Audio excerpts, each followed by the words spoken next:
I've lost all motivation. I don't do anything but sleep. That's it. That's all I've been doing. I literally recorded that video like a year ago today, like to this day. And I had just finally, I don't even get on here and talk. That's how y'all know I got something to say. I finally had just, at that time, acknowledged that my seasonal depression came and was still there months later. And I'm trying to tell y'all, like, my saving grace at that time was getting on TikTok, because every day I knew I had to get up and record something, because I don't care that I only, at that time, they only had like 10 followers, and the same 3 people watched and liked all my videos at that time. And literally, like, what motivated me to get out the bed, get out the house, get out and do something, and not just sit and lay in the bed all day, not eat, not shower, not anything, was the fact that I knew I had to get up and make a TikTok. That's how bad it was. Like, I was really going through it, and I didn't say anything to anybody.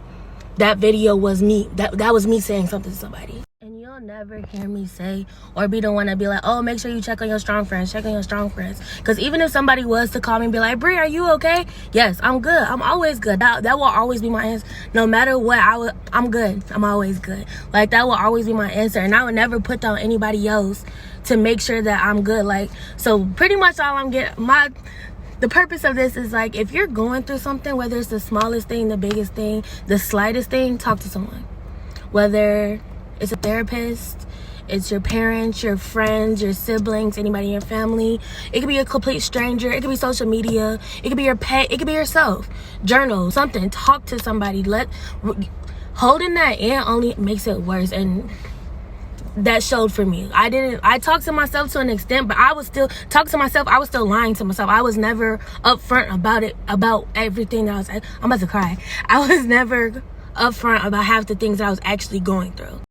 I've always had this stigma that I don't want to burden anybody else with my problems, but, like, the burden of everything else, I feel like, is so much worse. Like, just always know that somebody out there loves you. I love you. I want you to be here. And that's that. Like, if anybody ever, I don't even care if you don't know me. If you want to talk, DM's always open. Send me a message. Follow me on social media. We can talk all day long. Like, seriously, like, no matter what, you're never alone. Ever. And don't ever think that you are. And think that you have to go through things alone. Because you don't. Welcome to my TikTok.